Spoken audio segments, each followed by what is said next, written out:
Hello everyone, I welcome again to all of you in my BEd tutorial classes success in teaching field. हम discuss कर रहे हैं BEd के previous year question को और हमने तकरीबन 6 क्वेश्चन डिस्कस कर लिया है। यहाँ पर ये 7वां क्वेश्चन हम लोग डिस्कस करेंगे। आप ये देख सकते हैं, यहाँ पर ये 7वां क्वेश्चन है और मैं यहाँ पर आपको प्रोवाइड करवा रहा हूँ मटेरियल्स विथ एक्सप्लेनेशन के साथ मटेरियल्स अवेलेबल करवा रहा हूँ मैं आपको यहाँ पे। और ज़्यादातर मैं एक्सप्लेनेशन इसलिए नहीं कर पा रहा हूँ, इसलिए कि बहुत ज़्यादा टाइम टेकिंग हो जा रहा है। मैं ये चाहता हूँ कि जिन बच्चों को मटेरियल प्रोवाइड नहीं है वो सॉल्यूशन के साथ में इसको मटेरियल को भी वो क्या करे, ज्ञान करे, एक्सेप्ट करे और समझे भी इस चीज़ को। ये आपके लिए ज़्यादा इजी रहेगा, इसलिए कि मटेरियल मार्केट में अवेलेबल नहीं है। तो हम शुरू करते हैं। हम अब ये जो है आपका 7वां क्वेश्चन, इसको डिस्कस करेंगे।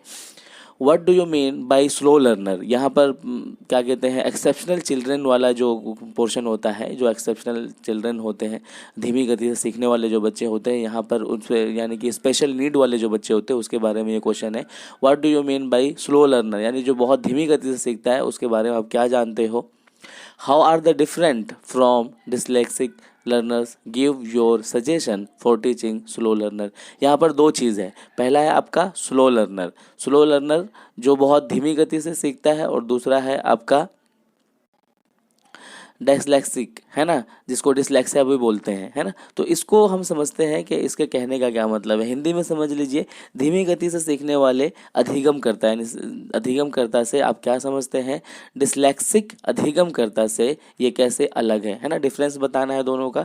धीमी गति से सीखने वाले बालक की शिक्षा के लिए आप अपनी राय पेश करें, यानी कि अपने सुझाव दें। तो सबसे पहले तो हम यहाँ पर ये समझ लेंगे कि एक्सेप्शनल चिल्ड्रन होते क्या, कौन लोग हैं। पहले सबसे पहले ये समझना है।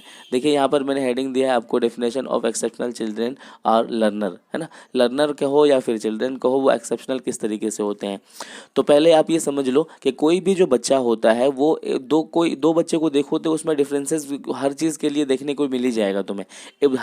दो बच्चा दोनों में जेन्युइनली हर चीज़ सिमिलरिटी नहीं मिलेगा। अगर हम यहाँ पर क्या कहते हैं एक्सेप्शनल चिल्ड्रन की बात करें तो बच्चे के अंदर बहुत सारे डिफरेंसेस देखने को मिलता है। कैसे कैसे, चाहे वो बायोलॉजिकल हो, चाहे वो मेंटली हो, चाहे वो इमोशनली हो, चाहे वो क्या हो, सोशली। ये इस बिहाव पर चीज़ों को आप उसके अंदर में डिफ्रेंशिएट देख सकते हो, है ना। अगर हम क्या कहते हैं इसके डेफिनेशन की बात करें, exceptional children is who keeping introduce individual difference keeps inter individual difference from other normal. यानी कि जो नॉर्मल जो एक कॉन्सेप्ट होता है सीखने का, समझने का, याद करने का, उससे अगर आप बहुत ज़्यादा ऊपर हैं या बहुत ज़्यादा नीचे हैं तो उसको क्या कहा जाएगा, उसको ये कहा जाएगा कि ये एक्सेप्शनल चिल्ड्रन में आता है। अभी हम यहाँ पर डिस्कस करेंगे कि किस तरीके से बच्चे जो है बहुत डिफ्रेंशिएट होते हैं, लोग बहुत ज़्यादा आगे पीछे क्या कहते हैं, समझते हैं, सीखते हैं, है ना। यहाँ पर फर्स्ट ऑफ ऑल तो हम यहाँ पर डिस्कस कर लेते हैं टाइप्स ऑफ एक्सेप्शनल चिल्ड्रन कौन कौन से होते हैं। टाइप्स ऑफ एक्सेप्शनल चिल्ड्रन आपने समझ लिया। एक्सेप्शनल चिल्ड्रन किसको कहेंगे, जो बायोलॉजिकली, मेंटली, इमोशनली, सोशोलॉजिकली किसी भी तरीके से, है ना, चाहे वो स्पीकिंग के बिहाव पर, चाहे वो सुनने के बिहाव पर, है ना, चाहे वो फिजिकल बिहाव पर, चाहे वो इमोशनल बिहाव पर, चाहे वो इनसाइड बिहाव पर, वो क्या होगा, जो एक मिडिल वे होता है, एक समझने का जो एक वे होता है, उससे बहुत ज़्यादा ऊपर होगा या नीचे होगा। और एक रिसर्च ये कहता है कि 68% जो बच्चे होते हैं, 68% जो बच्चे होते हैं वो ज़्यादातर क्या होते हैं, वो बहुत क्या कहते हैं, वो एक अच्छे लेवल के होते हैं 68%। और 27 बच्चे जो होते हैं वो थोड़े से क्या कहते हैं, ऊपर नीचे होते हैं, अपने क्या कहते हैं मिडिल वे से। और 5% जो बच्चे होते हैं वो बहुत ज़्यादा, या तो बहुत ज़्यादा इंटेलिजेंट होंगे जिसको गिफ्टेड चाइल्ड बोलेंगे, या तो बहुत ज़्यादा क्या होंगे, स्लो लर्नर होंगे, बैकवर्ड होंगे, ठीक है। तो यहाँ पर हम इसको समझते हैं कि टाइप्स ऑफ एक्सेप्शनल को किस तरीके से हम डिफाइन कर सकते हैं। फिजिकली डिसऑर्डर देखने के लिए मिलेगा, यानी कि उसके बॉडी का जो पार्ट्स है, या तो उसका हाथ कटा हुआ है, या फिर क्या कहते हैं फिजिकली में आपका वो क्या किन किन चीज़ों से उसको समझ सकते हैं। या तो उसको इनसाइट की प्रॉब्लम है ना, या फिर उसको लिसनिंग की प्रॉब्लम है, या स्पीकिंग की प्रॉब्लम है, या तो लंगड़ा है, या फिर वो लूला है, या फिर हाथ कटे, ये सारी चीज़ें इसमें मेंशन किया जा सकता है। मेंटली में क्या क्या चीज़ आ सकता है, मेंटली डिसऑर्डर में क्या क्या आ सकता है। मेंटली डिसऑर्डर में आप ये कर सकते हैं, गिफ्टेड चाइल्ड की अगर मैं बात करूं, जैसे कि यहाँ पर इन्होंने दिया है ना गिफ्टेड चाइल्ड की अगर मैं बात करूं तो गिफ्टेड चाइल्ड वो बच्चा होता है जिसका जो आईक्यू होता है, आईक्यू ये कितना होता है, 130 130 से भी ज़्यादा अधिक होता है उसका आईक्यू। ठीक है, ये चीज़ आप समझ सकते हैं। गिफ्टेड चाइल्ड का जो क्या कहते हैं आईक्यू होता है वो कितना होता है, 130 से ज़्यादा अधिक होता है। और दूसरा पॉइंट यहाँ पर है आपका स्लो लर्नर। स्लो लर्नर का जो होता है आईक्यू, आईक्यू की अगर हम बात करें, स्लो लर्नर के आईक्यू की बात करें तो उसका 50 से लेकर के 70 तक उसका आईक्यू होता है। ठीक है, ये दोनों आपको ध्यान में रखना है। उसके बाद में है आपका क्रिएटिव चिल्ड्रन। क्रिएटिव चिल्ड्रन भी वो बच्चा होता है, हाँ तो मैं डिस्कस कर रहा था मेंटली डिसऑर्डर में कौन कौन आएंगे। गिफ्टेड चाइल्ड आएगा, इंटेलिजेंट लोग आएगा, स्लो लर्नर आएगा, उसके बाद में कौन आएगा, मेंटली डिसऑर्डर या मेंटली रिटायर्ड बच्चा आएगा। मेंटली रिटायर्ड बच्चे को क्या कहते हैं, मेंटली रिटायर्ड बच्चे को अगर हम आईक्यू देखें, मेंटली रिटायर्ड बच्चे का अगर हम आईक्यू देखें तो उसका जो आईक्यू होता है वो 25 से भी बिलो होता है, यानी कि वो बहुत कम चीज़ों को गेन करता है, सीख पाता है। लर्निंग डिसेबल भी उसके अंदर देखने के लिए मिलता है। बैकवर्ड चिल्ड्रन या स्लो लर्नर, दोनों किस कह सकते हैं, बैकवर्ड चिल्ड्रन या स्लो लर्नर। ये जो स्लो लर्नर होता है इसका कितना होता है आईक्यू, आईक्यू की अगर मैं बात करूँ इनका कितना होता है, ये देखो मैंने यहाँ पर बताया आपको, इसका जो होता है वो 50 से लेकर के 70 के बीच में होता है। और जो बहुत हायर लेवल का होता है, इंटेलिजेंट होता है, उसका कितना हायर लेवल का होता है, 130 से भी ज़्यादा होता है। यहाँ पर मैंने आपको सारी चीज़ें डिस्कस करके बता दिया है और क्या कहते हैं ये भी समझा दिया है कि इसका जो मतलब क्या होता है। यहाँ पर नोट्स अगर मैं एक एक लाइन को डिस्कस करूँ तो बहुत ज़्यादा लेंथी हो जाएगा, आपको समझ में भी नहीं आएगा। ये देखो मैंने यहाँ पर आईक्यू को भी डिस्कस कर दिया है, किस तरीके से आईक्यू निकालते हैं, अगर वो आपको समझ में आता है तो ठीक है, नहीं तो दूसरे वीडियो में अगर आप उसकी क्वेरी करेंगे तो मैं आपको समझा दूंगा उसको एक एक करके कि आईक्यू लेवल क्या क्या होता है ना।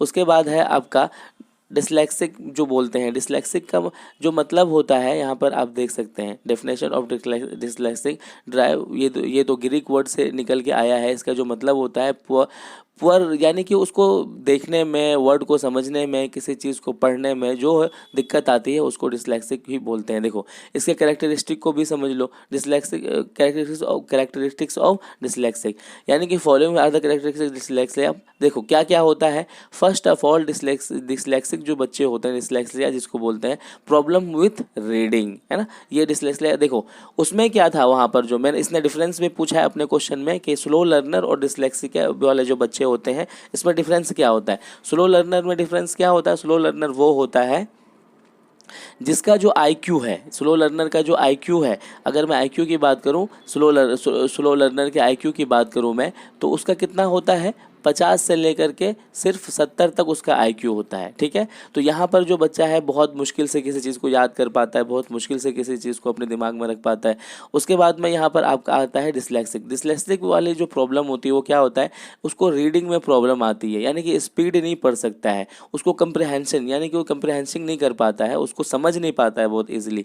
रिपीटेड स्पेलिंग एरर, यानी कि अगर आप उसको क्या कहते हैं, कोई चीज़ 6 लिखा हुआ है ना, तो उसको अगर इस तरह से दिखाया जाए तो वो उसको 9 पढ़ लेता है ना, बी लिखा हुआ है तो उसको वो डी पढ़ लेता है। ये सारी चीज़ें उसमें क्या कहते हैं प्रॉब्लम आती है ना। लेटर सीक्वेंस की भी प्रॉब्लम आती है, ये मैं डिसलेक्सिया की सारी चीज़ें बता रहा हूँ मैं, है ना। Error on letter naming, letter name जैसे मैंने बताया बी को डी पढ़ लेता है। Difficulty in learning and remembering printed words, जो प्रिंटेड वर्ड्स होते हैं उसको भी समझने में उसको बहुत सारी दिक्कतें आती है। डिसलेक्सिया की जो बहुत सारी इसमें डिफ्रेंशिएशन है वो मैंने एक एक करके यहाँ पर डिस्कस कर दिया है। और वीडियो बहुत लेंदी नहीं हो इसीलिए मैं चाहता हूँ कि आप वीडियो को पॉज करके सारे पॉइंट को समझ लें। इसके डिफ्रेंशिएशन में यही है कि जो स्लो लर्नर होता है वो बहुत स्लो किसी चीज़ को सीखता है, और जो डिसलेक्सिया वाले जो बच्चे होते हैं वो क्या करता है, उसको तो देखने में ही, समझने में ही, वर्ड को सिक्वेंस करने में ही, वर्ड को समझने में ही उसको प्रॉब्लम आती है। ठीक है, एजुकेशनली क्या कहते हैं रिटायर्ड चिल्ड्रन की अगर बात करें तो इतने देखो 30% ऐसे क्या कहते हैं रिटायर्ड चिल्ड्रन बच्चे होते हैं जो दिमाग में बहुत कम ही चीज़ों को याद रख पाते हैं। गिफ्टेड चिल्ड्रन की मैं बात कर रहा था, ये देखो 120 से या 130 से भी अबव इनका क्या होता है, आईक्यू होता है। ठीक है, तो ये गिफ्टेड चाइल्ड बहुत ज़्यादा ये क्या कहते हैं हायर लेवल माइंड का होता है। मल्टी हैंडीकैप चिल्ड्रन की अगर बात करें, मल्टी हैंडीकैप चिल्ड्रन भी होते हैं जिसमें क्या कहते हैं डिसेबिलिटीज़ पाई जाती है। है ना, education and planning of the adult life. तो उसका जो क्या कहते हैं एडल्ट लाइफ की जो प्लानिंग है वो किस तरीके से चलना है वो भी आपको यहाँ पर मैंने मेंशन कर दिया है, देख लीजिएगा। मल्टीपल हैंडीकैप चिल्ड्रन की क्या क्या आवश्यकता होती है। स्पीच डेफिसिट जो बच्चे होते हैं, यानी कि जो बोलने में हकलाते हैं या फिर बहुत तेज़ नहीं बोल सकते हैं, बहुत आराम आराम से क्या कहते हैं बोलते हैं, उसको क्या कहते हैं उसको यहाँ पर डिफाइन कर दिया है मैंने एक एक करके, है ना। एक और एक चीज़ समझ लें कि जो 50 से 70 क्या कहते हैं आईक्यू वाले बच्चे होते हैं उसको हम पढ़ा सकते हैं, ठीक है। और 50 क्या कहते हैं, और 20 से 50 तक जो होते हैं उसको भी हम समझा सकते हैं, यानी 50 के लेवल पर जो होगा उसको हम समझा सकते हैं, है ना। और जो 25 से कम होगा उसको टोटली रिटायर बोल सकते हैं हम। लैंग्वेज हैंडीकैप चिल्ड्रन, यानी कि जो लैंग्वेज को समझने में, है ना, उसको प्रोनाउंसिएशन करने में उसको प्रॉब्लम आती है, उसको लैंग्वेज हैंडीकैप कहते हैं। लिमिटेड इंटेलिजेंस, जो बहुत कम वर्ड को याद कर पाता है, बहुत कम चीज़ों को याद रख पाता है, ऐसे ऐसे चीज़ों को मैंने सबको यहाँ पर मेंशन कर दिया है। एक एक चीज़ को मैं डिस्कस कर पाना बहुत मुश्किल है। जो चीज़ आपको समझ में नहीं आएगा आप बोल दीजिएगा, मैं दोबारा से आपको अलग से समझा दूंगा। लेकिन मटेरियल के साथ में अगर मैं सारे वर्ड को डिस्कस करूं तो बहुत दिक्कत आ जाएगी। अब इसकी बात ये आती है, क्वेश्चन में ये भी पॉइंट है कि इनको पढ़ाने के लिए, है ना, इनको पढ़ाने के लिए क्या क्या तरीका अपनाया जा सकता है।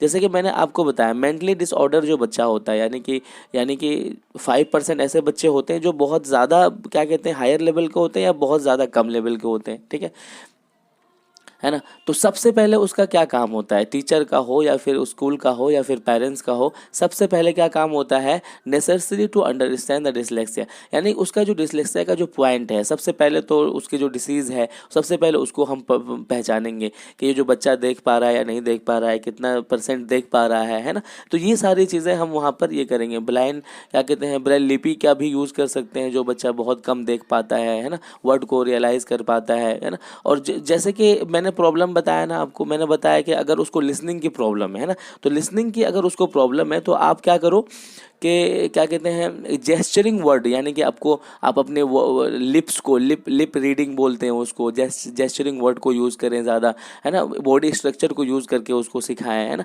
इनसाइट की अगर प्रॉब्लम है उसको देख लेना है पहले कि कितना % उसको प्रॉब्लम है। अगर वो बहुत पास आकर के देख सकता है, उसको या दिख सकता है, तो उसको पास बिठाया जाए, है ना। तो ये सारी चीज़ें, इंटेलिजेंस प्रॉब्लम है तो उसको क्या कहते हैं ज़्यादा क्या कहते हैं वर्ड को समझाने की कोशिश करें, है ना। रट के भी याद करता है तो वो याद कर ले, लेकिन उसको सिखाने की कोशिश करें।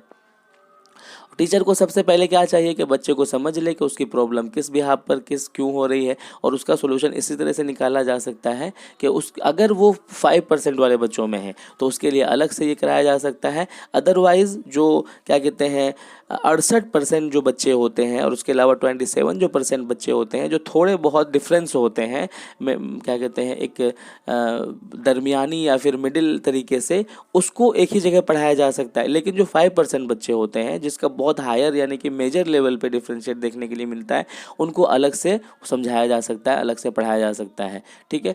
तो उसके लिए बहुत सारी अलग अलग क्या कहते हैं इक्विपमेंट्स हैं जिनको यूज़ करके आप पढ़ा सकते हैं, उनको समझा सकते हैं। तो ये सारे मटेरियल्स हैं जो मैंने अवेलेबल करा दिए हैं। आपको किसी तरह की क्वेरी हो तो आप पूछिएगा ज़रूर क्वेश्चन कमेंट बॉक्स में। और तीनों लैंग्वेज में, जो हिंदी, इंग्लिश, उर्दू में भी अगर आप चाहेंगे तो मैं प्रोवाइड करा दूंगा। अभी ये बहुत टाइम टेकिंग हो रहा है, इसीलिए मैं चाहता हूँ कि आपको सिर्फ ये जो मटेरियल प्रोवाइड हो जाए, और जहाँ पर आपको क्वेरी हो वो आप हमसे क्वेश्चन करें, मैं आपका उसको सोल्यूशन कर दूंगा। Thank you very much video देखने के लिए। मिलते हैं नेक्स्ट क्वेश्चन के साथ नेक्स्ट वीडियो में।